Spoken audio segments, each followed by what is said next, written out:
پیارے بچوں، ایک دفعہ کا ذکر ہے کسی جنگل میں ایک بھیڑیا رہتا تھا۔ ایک دن وہ بھیڑیا ایک شکاری کے جال میں پھنس گیا۔ اس نے بہت زور لگایا مگر جال سے نکل نہ پایا۔ اتنے میں قریب سے ایک چوہے کا گزر ہوا۔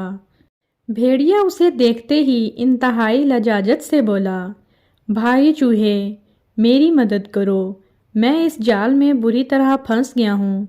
تم مہربانی کرو اور اپنے تیز دانتوں سے اس جال کو کاٹ دو تاکہ میں آزاد ہو جاؤں۔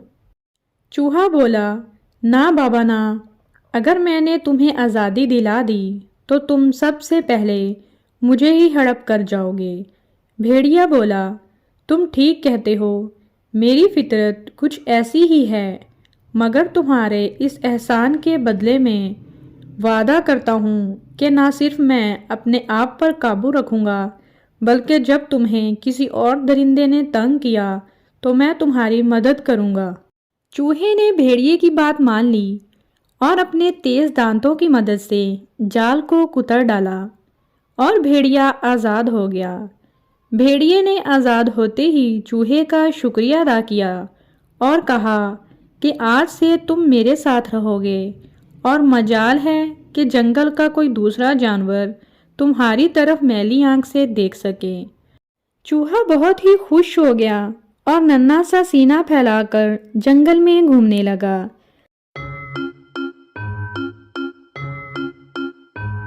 جب بھی کوئی جنگلی جانور اس کی طرف حملہ کرنے کے لیے بڑھتا، وہ فوراً بھیڑیے کو بلا لیتا اور بھیڑیا بھی فوراً ہی چوہے کی مدد کو آن پہنچتا اور حملہ آور کو مار بھگاتا۔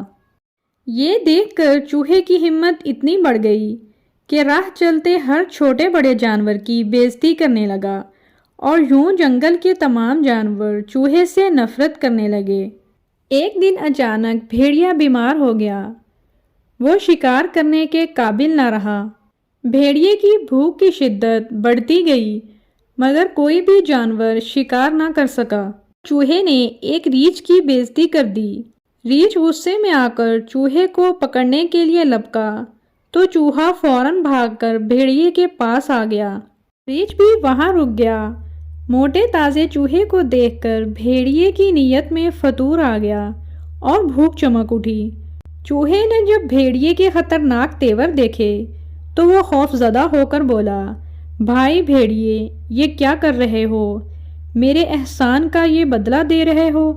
بھیڑیا بولا، کم بخت، تو نے بھی تو اس دن کے بعد سے جنگل کے تمام جانوروں کو بے عزت کر کے اپنی اوقات سے زیادہ مزے کیے ہیں اور کسی خوف کے نہ ہونے کے سبب کھا کھا کر خوب موٹا ہو گیا ہے۔